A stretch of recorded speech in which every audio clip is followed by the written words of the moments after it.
Okay, people, it's time for us to dive back into Battletech, and today we are going to customize another one of the mechs we received from our last priority mission. This time it is the Hunchback 4G.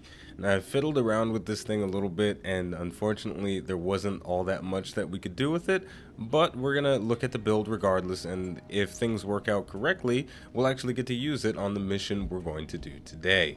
So, the standard build for this guy has an AC-20, two medium lasers, a small laser, and a couple of heat sinks. Not very fancy, it's pretty well armored, it's a 50-ton medium mech, it's a nice package, but it doesn't have any jump jets, and it's kind of boring overall. But the AC-20, I've seen it in action before, and it's the kind of weapon where you don't need any other weapons. So let's just go ahead and build this thing as the stock build, more or less. I'm gonna vary it up a little bit. So we've got that AC-20.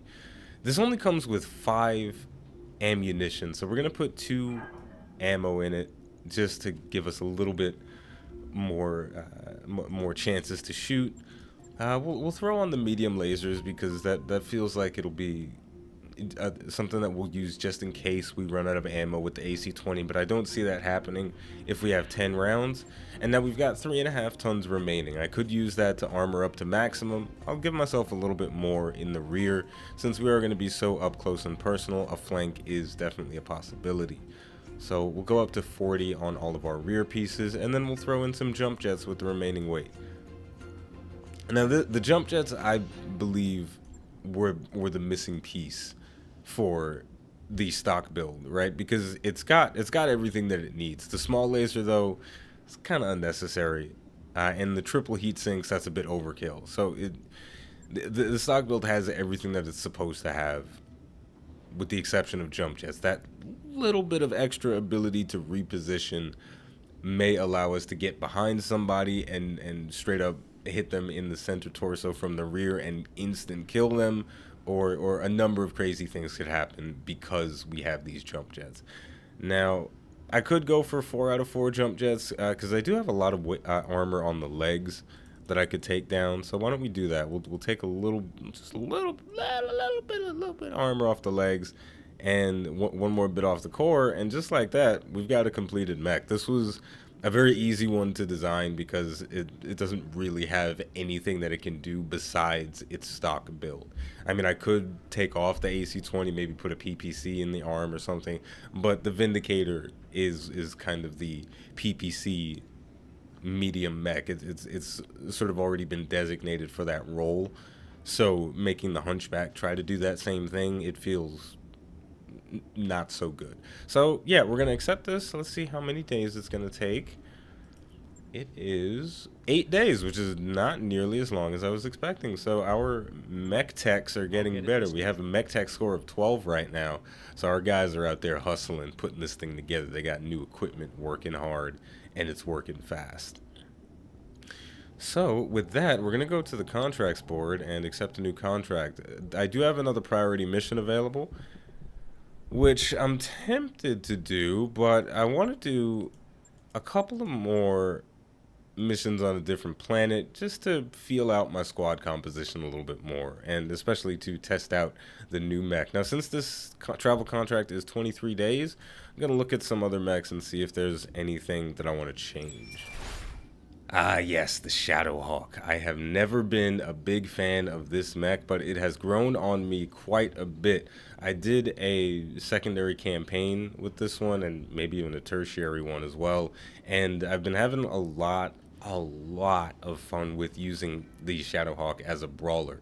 Its default setup is a little bit goofy. They give it LRMs, SRMs, medium laser, and an AC-5, so it can engage at every combat range, but it's got a bunch of just useless weapons. An SRM-2 is basically like spitting on the enemy. You're never going to get a kill with that thing. It's pathetic. The LRM-5, same thing. It does such a minimal amount of damage that, you know, if you're considering multi-targeting with the LRM-5 and the medium laser, you're spreading such a minuscule amount of damage that it almost feels irrelevant. But with all of that said, you can kind of tailor the Shadowhawk into something quite powerful.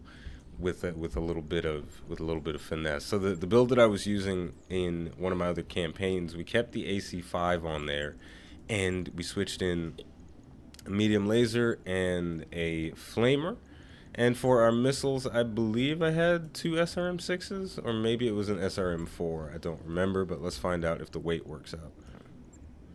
Here we go. So this is the build, more or less, that I was using in my different playthrough attempt, and it was working great in the early game. It's definitely not as powerful as the Centurion at being that up-close dump trucker, but it's a very solid, well-rounded build, especially in the earlier parts of the campaign. We've got the AC5, which is taking that mid to very long range, the medium lasers and the flamer for close range, and the SRM4s for close range. And this is really dump trucking on lightweight mechs, locusts, the Jenners, all that kind of stuff, and it can hold its own against the medium mechs, especially if you get into melee range. You can turn this guy into a rock'em sock'em robot, and it's actually pretty fun. So I am going to recustomize the Shadowhawk this way. He's pretty decently armored. He's got 105 in all of his torsos, 30 on the rear, left and right torso, 40 in the center, and the arms and legs are pretty heavily armored as well. I'm gonna take this build, and I'm gonna use the Shadowhawk kind of like the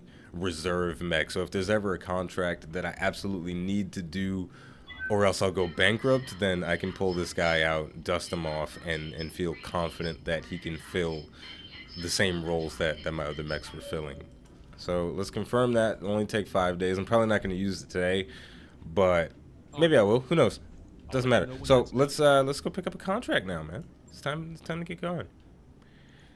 Yeah, so supply lines. This is the one that I want to do because I'm a little scared of 2.5 stars. We'll do it later. So we're going to do supply lines first. There's another battle contract on Weldry. This is an ice planet, so we're going to have a lot of fun with our laser-focused mechs. So let's go ahead and negotiate the contract. We are running a little bit low on money, so I should increase my funds a bit, but I suppose what I'll do is just drop down the salvage a little bit, leave the money at 300,000. That'll cover about a month of bills. So that should be good. That should be good. I'm still obsessed with trying to get my reputation up, whether it's valuable or not. So let's get out there and do battle. I've never done battle before, guys. I've just run around and pushed some people. I was the Flash from Justice League. Let's go. Hey boss, we've just completed those upgrades. Hey, we just finished working on something on the Argo. I was constructing a training module, and that allows your soldiers to passively gain experience. And, whoa, pirates have ambushed the Argo. I thought this was something related to the training module, but it's totally not. You're flying through our space, strangers. It's awfully dangerous out here, just awful. Especially for a ragged-looking ship like the Argo, is it? Tell you what, we'll provide you with safe passage for a price, of course. While you consider your options, Sumair pipes up, Commander, if you buy some time, I could do a rapid fire-up of the Leopard. That'll teach them not to mess with us. Hey, wait a minute now. Reputation coming into play. We have a liked status with the Arano Restoration because we're doing so many contracts with them. So we could send out a rescue beacon and be like, yo, these broke-ass pirates are messing with us. Could y'all lend us a hand? Or we could pay them off, stall until the Leopard is ready. Seems kind of fun. They're not getting my money, I'll tell you that much. I ain't never been a snitch. I'll snitch on a motherfucker in a minute. Guys, are we gonna snitch? Let's snitch. Fine. People got hurt. God damn it. I knew I should have done the one with the Leopard. Fair enough. Darius sends an SOS, and you set about buying time until help arrives. Before long, the pirate captain informs you she's having a bad day and fires a few glancing laser blasts off the side of the Argo to express her displeasure. The whole ship groans as emergency systems activate. Blah, blah, blah, blah, blah. Unfortunately, it's too late for Behemoth, who was caught on the wrong side of the blast door and ends up in the mech bay. So that's kind of annoying. I feel like whatever option I picked there, except for pay them off, somebody would have gotten injured. But that kind of stinks because I was going to bring her on the next mission, but that's fine. We've got more than enough pilots, I believe. If we go to the barracks, we can check that out. Yeah, we've still got 1, 2, 3, 4 pilots available, plus Gunner, who I don't bring too often on missions. So, on a different note, we did finish, or rather, going back to what we were talking about before, we did finish the training module, which means our guys will gain experience passively, which is pretty cool. Now, there is a training module too. I'll probably build it eventually, but I don't feel like I need to 100% right now. I can leave that off. But what I would really like to get work on and continue improving is the mech tech stuff, because this allows you to refit and repair mechs faster. So I imagine if we get our mech tech to the maximum, it'll get us to a point where even if our mechs come back with no arms and legs, then we could just fix them up in 2 days or something. So we're going to go for improved automation next. And that'll be the 3rd out of 4 of the mech tech things that we can get. And then the next one, we'll get this one. Is a bit more expensive, but the contract we're going on will pay for it. So yeah, let's get back to flying. I think the training module just works passively in the background. I read it before, so I won't. Each mech warrior with less than 10,000 total experience will gain 20 experience points per day. Yeah, so it's just churning passively in the background, and that'll be great for leveling up our lower level guys, which there are a decent number of them that are still lower level. And maybe after the next financial report, I'll even purchase another guy. We're almost completely out of cash. Oh, Darius, don't start with me. We're going to do a mission right now. Alright, here we go. We are using a... It's a hodgepodge of the combination we had before. We've got Medusa still in the dragon, so he's going to get up close and personal, punch people in the face because of the Juggernaut ability he has. Successful melee attacks knock your target back 1 initiative phase. The Blackjack is being piloted by Glitch, of course, so she's going to multi-target and bulwark and be a great fire support for us. Vindicator Vinny is being piloted by Decker, who now has the Master Tactician ability, so he's going to move in the 4th initiative phase where the lightweights normally move, and if he gets up close and personal, he's got a lot of lasers and an SRM-4 that he can dump truck people with, but otherwise, he'll just be sensor locking, staying on the periphery of the battlefield like always. The Hunchback, it's silly. It's stupid. He's got an AC-20. He's going to blast the hell out of somebody, hopefully get a 1-shot, 1-kill with 1 single AC-20 shot. I'm very excited to test this thing out. And it's being piloted by Payroll. He's just the new guy, so he's got no abilities. So who cares about his life? Not me. So let's get out there, finally. This area is where the pirate units were spotted. Move forward until you make contact and clear them out. Good hunting, Commander.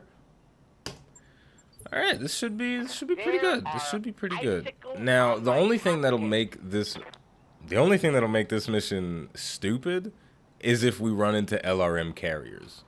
Because I want to say that I feel like every time I've done a mission with pirates, there have been LRM carriers and they've harassed the hell out of me. So I'm going to be a little bit wary about that.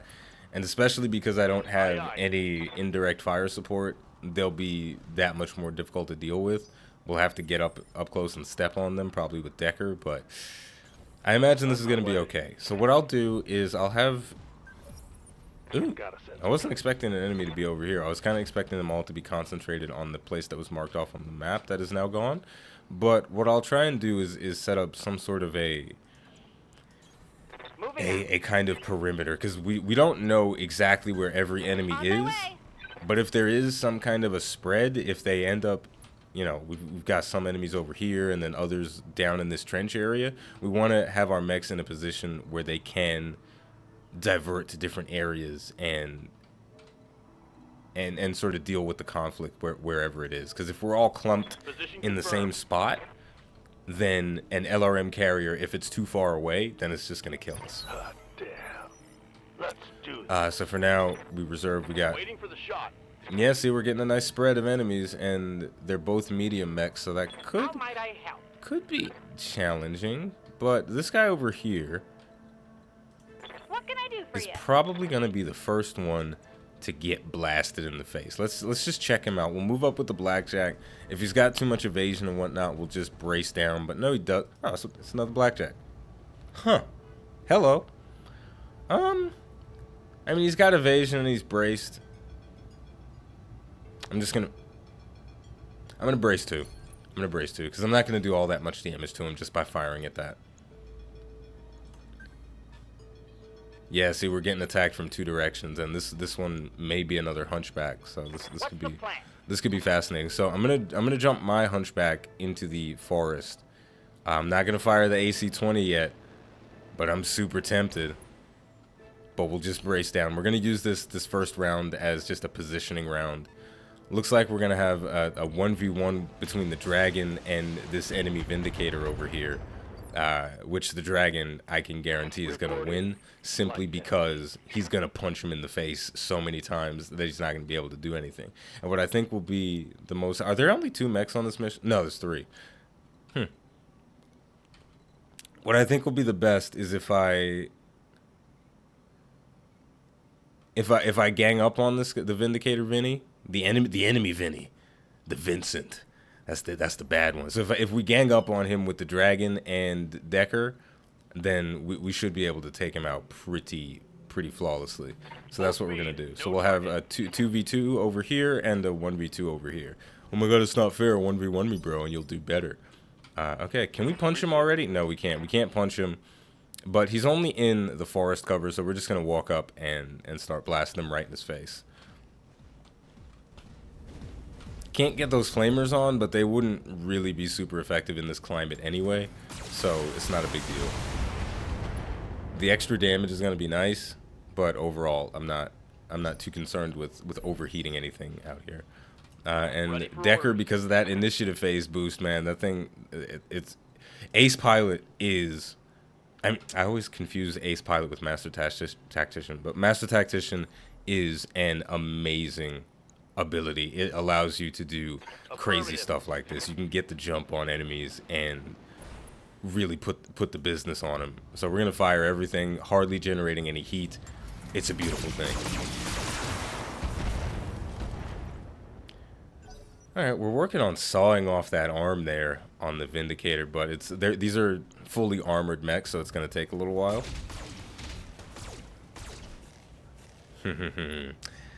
The blackjack has pretty much condemned itself to death. So we're going to turn ourselves a little bit and then fire everything at it. This is going to get rid of his evasion. And it should hurt him quite a bit. Got it. Yeah, the forest cover negating it a bit, but that AC-20 is about to come out, and there's no way you can negate all of that. Yep, we did have an enemy hunchback. I'm getting better at determining which enemies are which. And of course, the enemy hunchback has an AC-20 as well. So we're going 20 versus 20 here. Hit, Commander. Now because of that, I'm gonna need to have Bulwark up at all times. Because if I don't, I'm gonna take a full 100 damage. The Bulwark allowed me to soak that a little bit. So what we're gonna do is we're gonna... Oh, can I jump to his... I can jump to his rear! Okay, we're gonna jump to the rear of the enemy. We're gonna try and square up as much as possible with the other hunchback. So hopefully, since he doesn't have jump jets, maybe he won't get around to the back, but he could definitely take off one of our arms. But we're gonna use vigilance. That'll bump us up in initiative phase, so we can probably reposition well enough. And we're gonna shoot this guy right in the back. Ooh, this is dirty. Oh, we hit him in the leg with it. What an asshole. The new guy's a bit nervous, but that sounded painful. All right. So that was a solid turn, though. I think we got this one in the bag, and I'm already kind of happy with the AC-20. Just the sound effect that they have for that thing. It feels fat, you know. It's just doof doof. I mean, the sound design in general for Battletech is really good. All the weapons sound the way you would imagine they sound. The AC-5 sounds fatter than the AC-2. The AC-20 sounds fatter than all of them, and then even the mechs just walking around, they sound the way you would imagine a mech would sound while it's stomping around and jumping and landing. It's really great. I put a lot of credit, or put a lot of value rather, into good sound design. I think Titanfall 2 was probably my favorite game for the way it sounded. All of the guns had a unique science fiction-ish feel to it. It sounded futuristic, but at the same time it sounded grounded and plausible. You know what? I got a couple of options here. I should probably let the Hunchback stay where it is so it retains the guarded and all the evasion. So I'm not going to get to reposition. So I'm going to stay tanky. The enemy Blackjack is going to get the flank on us, but he's not going to do anything. He might not have been able to turn fully around. Waiting on you, Commander. No complaints there. For this, I'm going to start hammering onto the enemy Hunchback. This should be good. How funny would it be to have a squad of 4 Hunchbacks with 4 AC-20s? Wouldn't that be the most amazing thing ever? All right, here it comes. Here it comes. He missed. That's going to be your last mistake. I hope it was good for you. Minimal damage. Minimal. A little sassy. All right, this time we're not going to be able to get a full-on bulwark going. But if I jump behind the Blackjack again, I can probably kill it.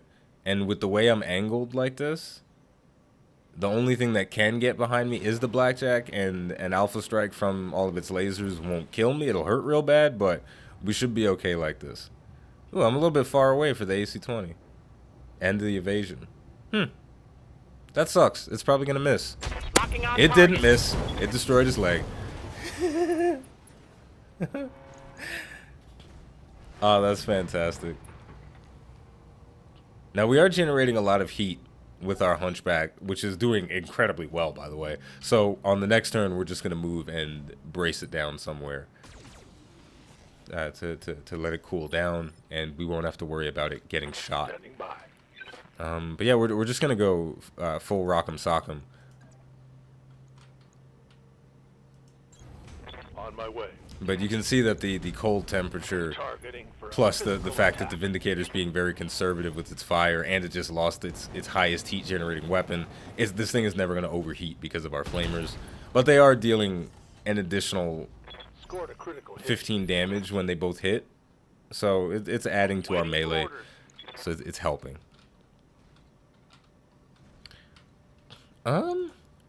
So with this guy, I could go around to the rear and do an Alpha Strike,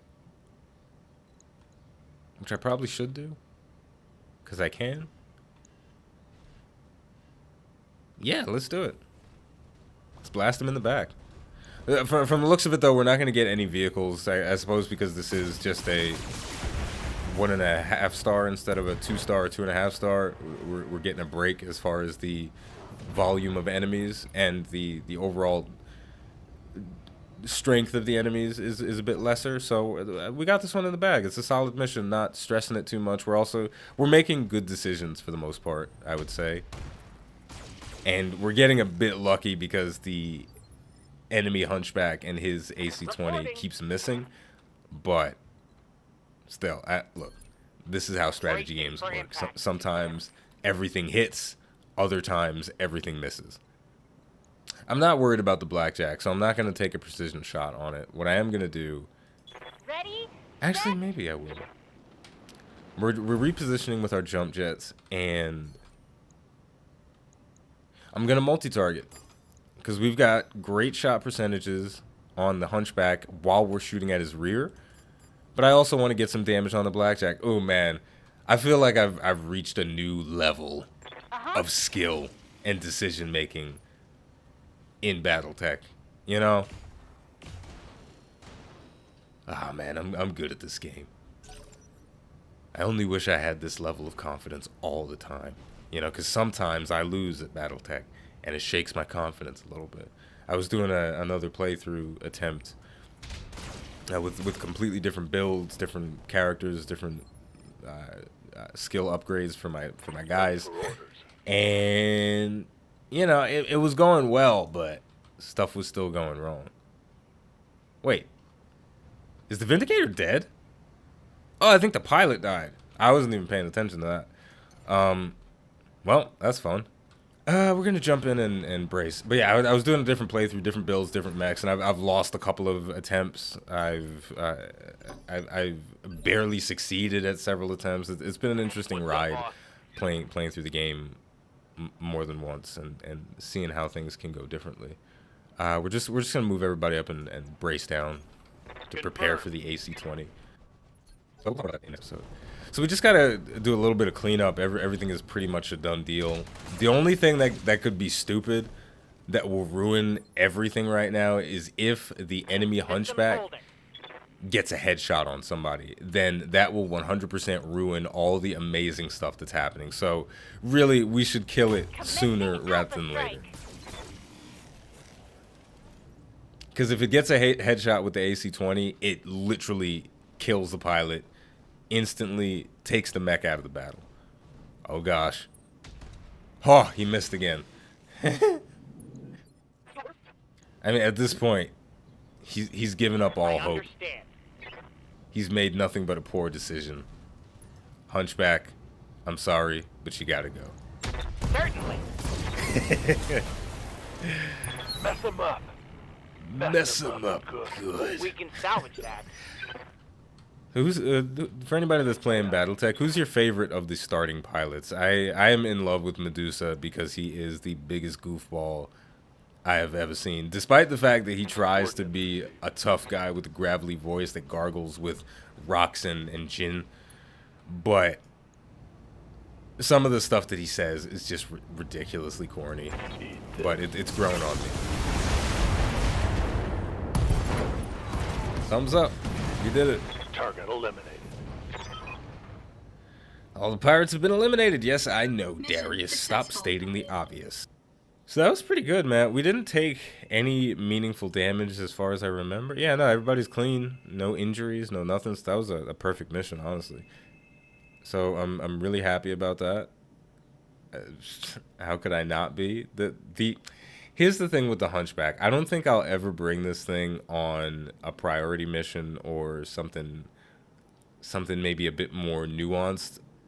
But on a battle mission, I think this AC-20 build has a lot of value. But it's a one-trick pony. And on the longer priority missions, I imagine we'd run out of ammo with the AC-20 before killing everything. We got really lucky and all of our shots connected.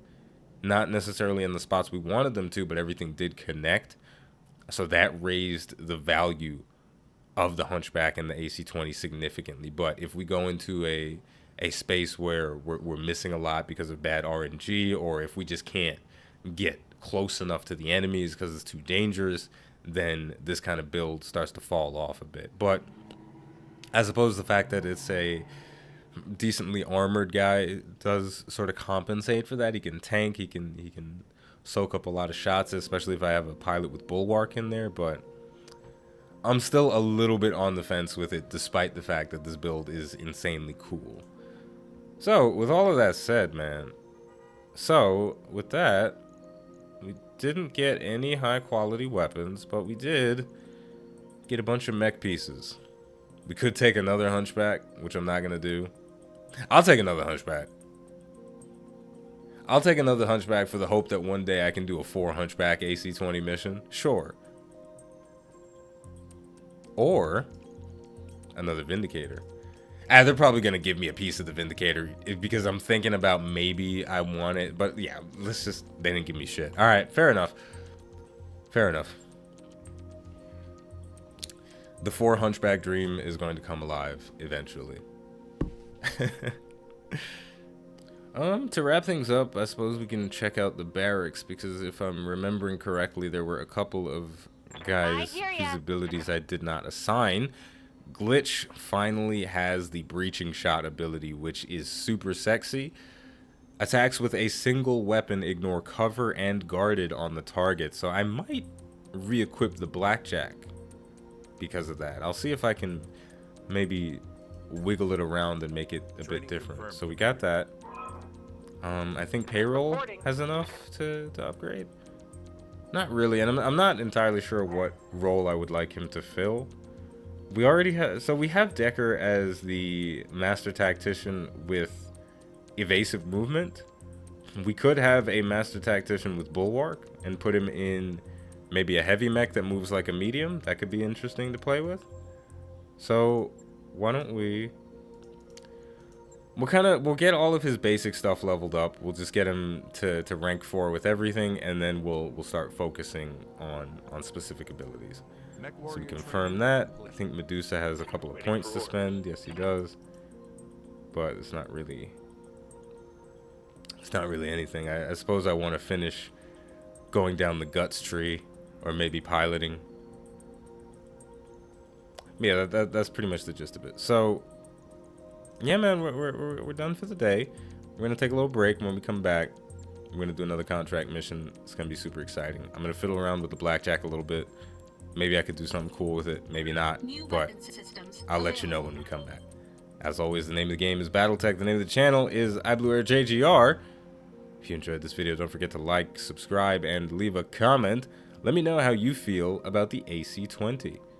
Is it something that you like to have in your squad, or do you think it's too much of a one-trick pony style weapon? Thank you for watching, and I'll see you next time.